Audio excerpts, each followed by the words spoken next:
Hello and welcome to this episode of Community Connections, airing right here on OROMIA11. I am your host, Anna Orr, and today we are talking all things neighborhood health source. We're talking resources for the community, we're talking COVID, we're talking prevention, and we're talking ways in which you can stay on top of your best health. This is going to be a really good episode, and today I have two health workers that are going to help you connect the dots to make sure that you are taking care of yourself and those around you. This is going to be an episode you won't want to miss.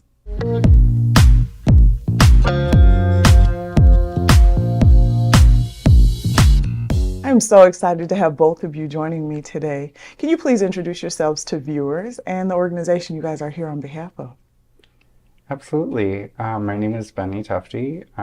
I work as a community health worker and outreach coordinator for Neighborhood Health Source at the Fremont Clinic. I'm Erika Denham, and I work at Neighborhood Health Source, and I'm a community health educator as well as a medical assistant.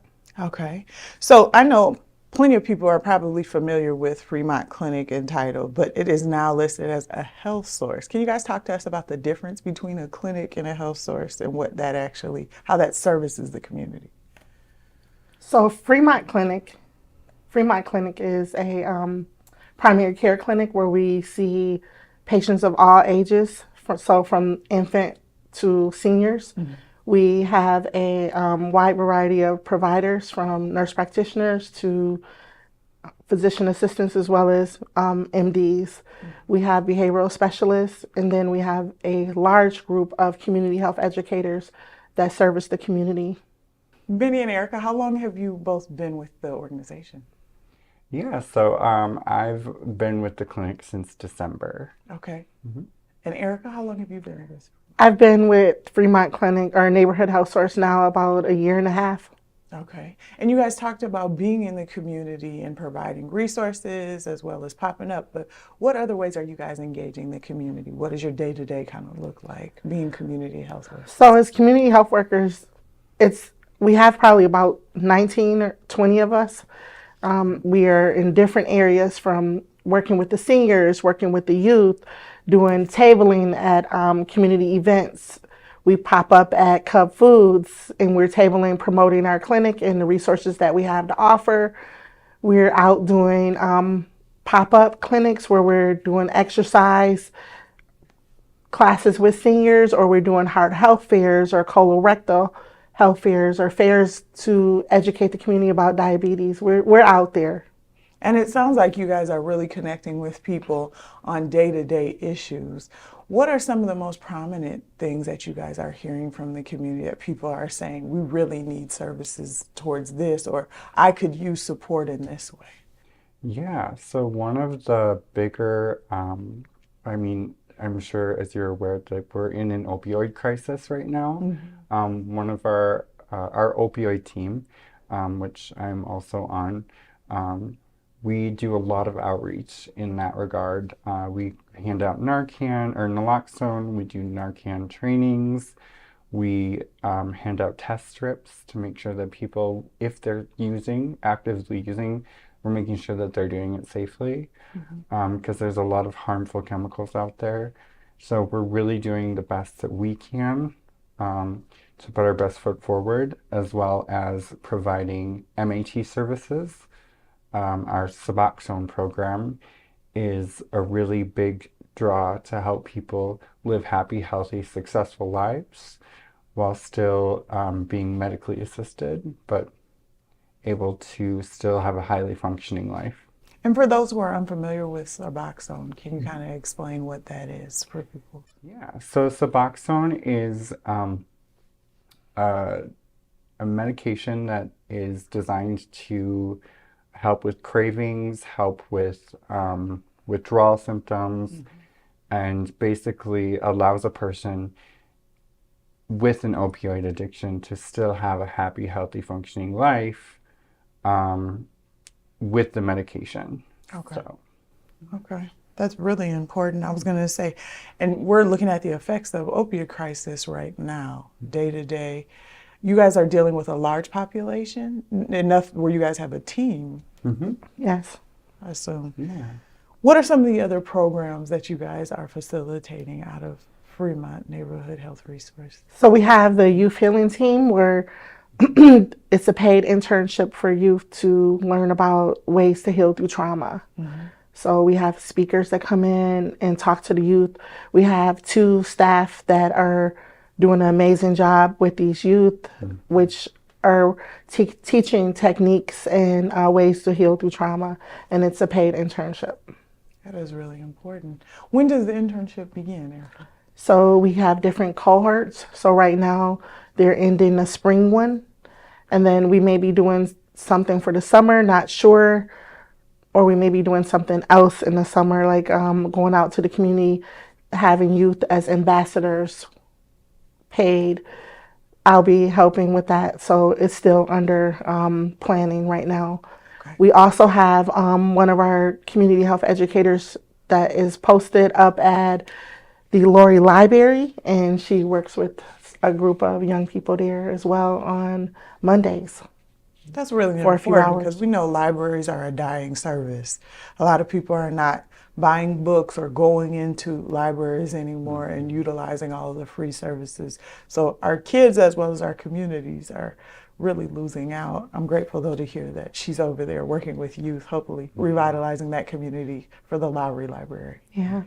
Talk to me, Benny, about some of the other programs that you guys and services and resources you guys offer. I know that you guys work from a 3-prong approach: education, resources, and services. Yeah, so we do a lot of different outreach in schools as well, as Erica's kind of gone over. We do currently, I'm starting to just do a program at St. Francis School where we offer an alternative for kids who get, we offer education for kids who are, in trouble for vaping.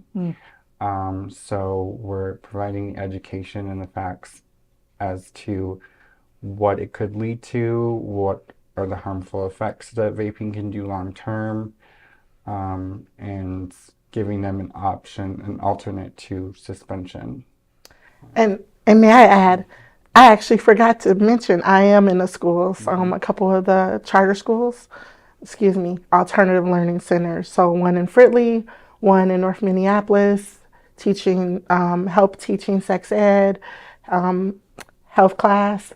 And we talk about the importance on knowing how social media affects your mental health with the youth, as well as talking to them about how mental health and addiction run hand in hand to high schoolers, and a whole variety of other topics, but I think that's really important that you guys even tag teamed off each other about that subject matter, because it seems like addiction is really prevalent in the schools around kids vaping.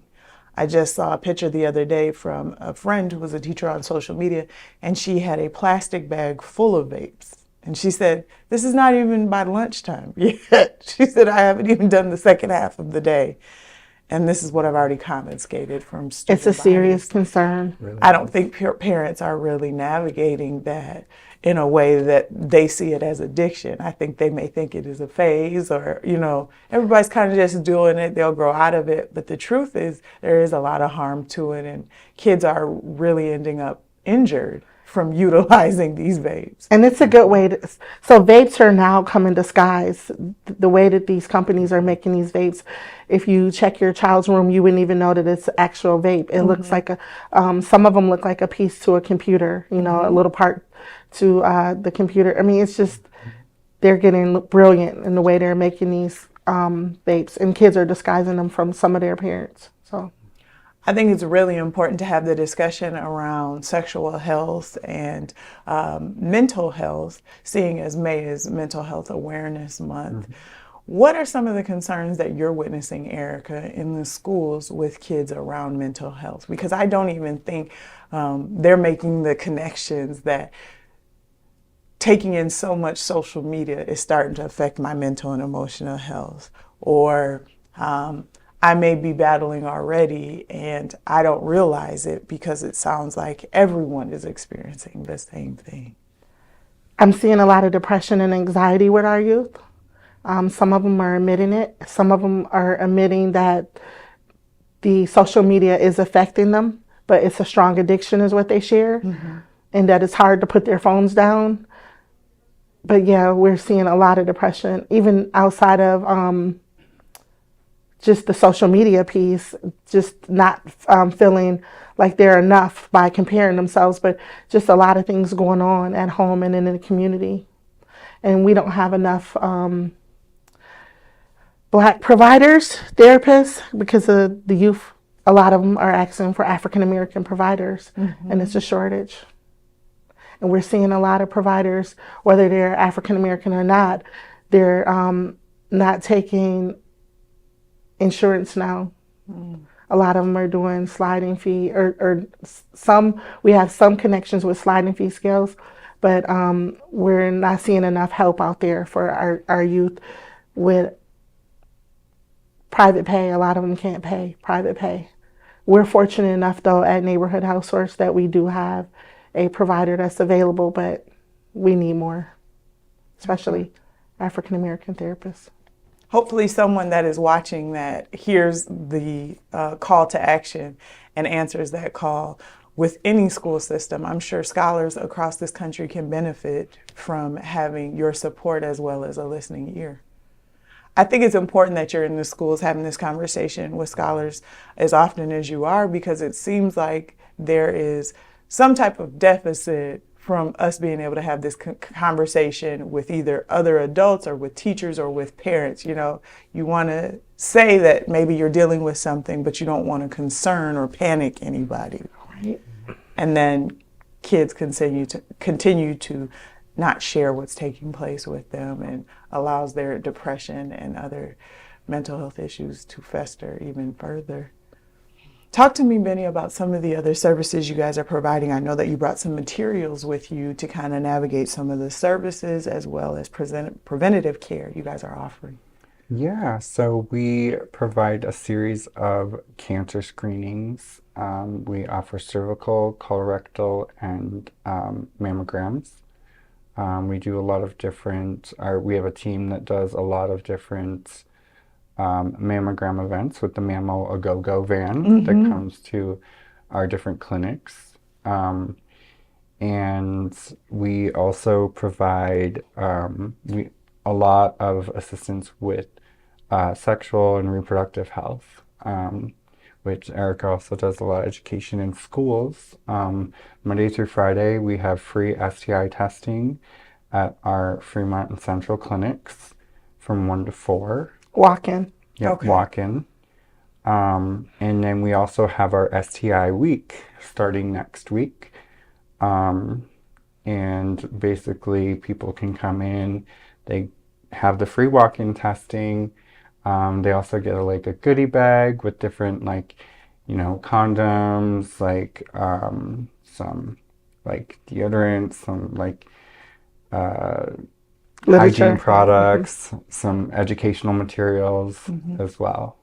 I love that, because it sounds like it's things that people can use, right? But it also doesn't seem so hyper-focused on STD and STIs that you may want to hide the bag as you walk out. It's like, it's a little bit of everything in here. Some deodorant, some condoms, some testing literature, it could be anything. I think that's wonderful. You guys talked about testing for cancers, breast cancer, as well as cervical and colorectal. I think there is still not enough information, or should I say there's still not enough people believing that cancer is taking all of us out at an alarming rate, many of us out at an alarming rate. So it is a blessing to hear you guys talk about having the preventative care as well as the testing, because there is so much danger in the not knowing. Right. That's why we do these pop-up clinics as well. And what has the reception from the community been around the pop-up clinics? Oh, they've enjoyed it. They've appreciated us coming out. I think that's important. Now, what is one program that you all offer, or service that you all offer, that you feel like is going under the radar? Not enough people know about it. As we briefly mentioned a little bit, is just our Suboxone program. not enough people know what Suboxone is. Not enough people understand that they don't have to continue the struggle of dealing with the opioid addiction alone. There is medicated assisted treatments that can help people live happy, healthy, productive lives while dealing with that at the same time. So that's one thing that we really try to push and get as many people aware of as possible. Erica, what is a program that you would say is going under the radar? Possibly people not knowing that we have mental health professionals there that can help. We have Bree. She's one of our therapists that is available. I think that's very important. How can we stay connected to the work that is taking place at Fremont? So one great way to stay connected is on our Facebook page, Neighborhood Health Source. We post all of our events, our outreach events that we do, like our Cinco de Mayo event we just did at our Central Clinic.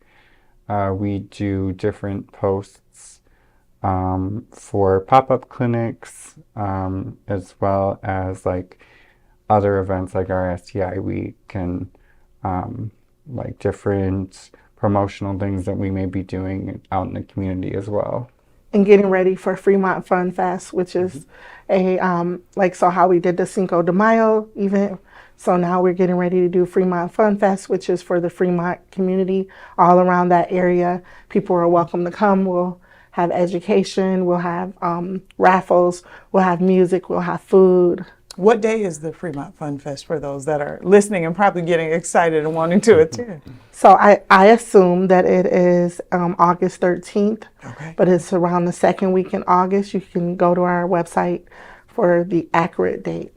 Can you please provide us the website, web address for people that are interested in staying connected with you guys that way? Yeah. It's just neighborhoodhealthsource.org. Okay.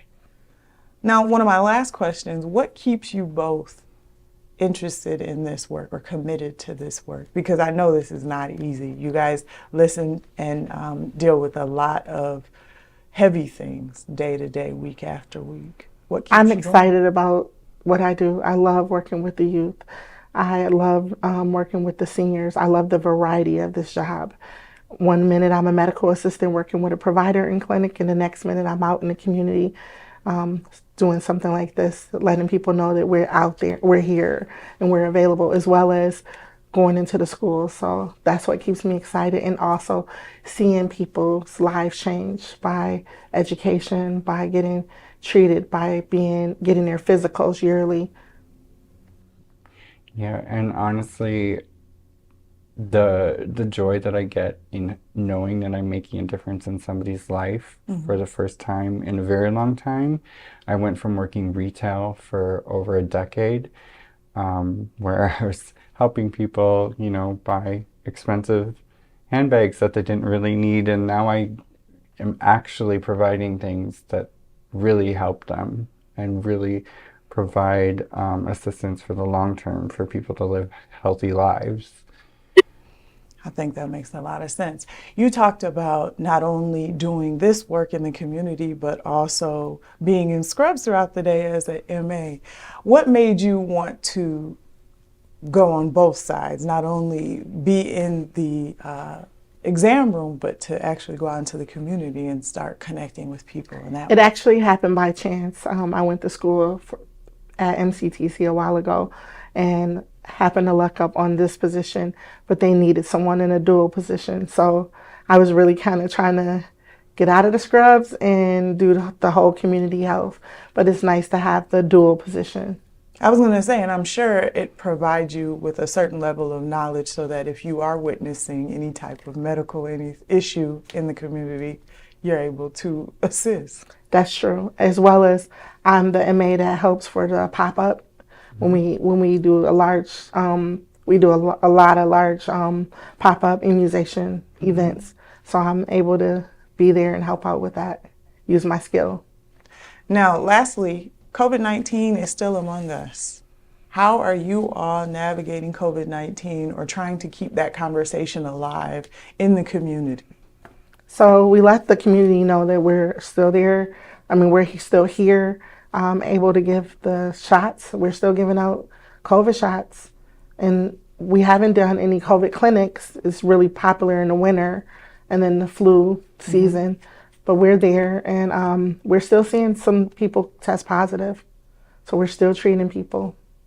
COVID is still out there, you guys, and it is still impacting people. I know that there are many people that are known as long haulers that are still trying to navigate getting back to some sense of normality in their own personal lives. So please make sure that you are checking in with your primary care physician to not only stay up to date on your immunization, but also talk about alternatives for care if you are feeling ill. Make sure that you staying home, wearing a mask, and are still washing your hands.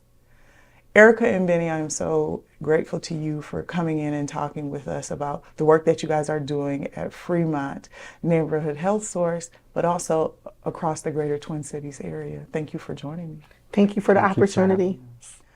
Unfortunately, that is all the time that we have for this episode of Community Connections. A very special thank you to Erika and Benny and their amazing team at Fremont for all the amazing work that they are doing across the greater Twin Cities area.